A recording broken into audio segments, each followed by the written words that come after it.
Hello everyone, আসসালামু আলাইকুম। আশা করি সবাই ভালো আছেন। আলহামদুলিল্লাহ আমরাও ভালো আছি। তো গাইস, আপনারা দেখতে পাচ্ছেন যে আমরা কোথাও যাওয়ার উদ্দেশ্যে বাসা থেকে বের হয়েছি। মূলত আমরা একটা জিনিস কিনতে যাচ্ছি, আর সেই জিনিসটা আমার না, আম্মুর। তো আম্মু আমাকে ফোন দিয়ে বলছিল যে আমি এই জিনিসটা কিনতে চাচ্ছি, তোমরাও আসো, দেখো যে কোনটা ভালো হবে। তো তাই আমরাও বাসা থেকে বের হয়ে গিয়েছি।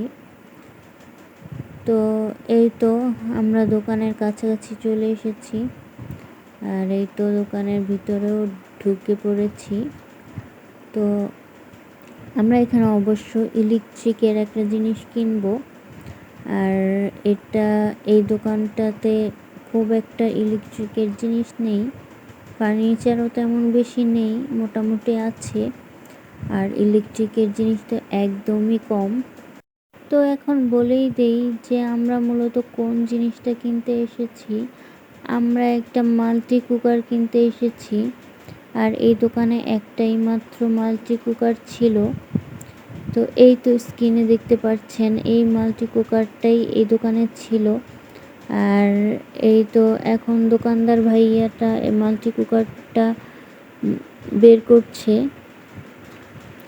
তো মাল্টি কুকারটা দেখার পর আমাদের খুব একটা পছন্দ হয়নি, তাই আম্মুকে বলতেছিলাম যে এটা নেওয়ার প্রয়োজন নেই, আমরা অন্য দোকান থেকে আবার সময় করে ভালোভাবে দেখে শুনে তারপর কিনবো।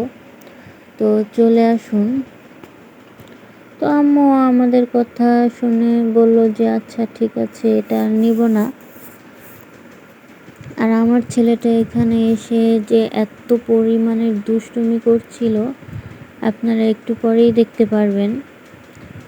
এই দোকানে বাচ্চাদেরও কিছু খেলনা আছে। এই যে ও এই বাইকটা নিয়ে আসার পরে দেখা মাত্রই বাইকটার উপরে বসে পড়েছে, আর কোনোভাবেই এটার থেকে ওকে নামানো যাচ্ছে না। তো যাওয়ার সময় খুব জোরাজুরি করে ওকে এখান থেকে উঠিয়ে আমরা নিয়ে গিয়েছিলাম, আর ও খুবই কান্না করছিল। তো কথা বলতে বলতে ভিডিওর প্রায় শেষ পর্যায়ে চলে এসেছি। আজকের মতো এখানেই বিদায় নিচ্ছি। আল্লাহ হাফিজ।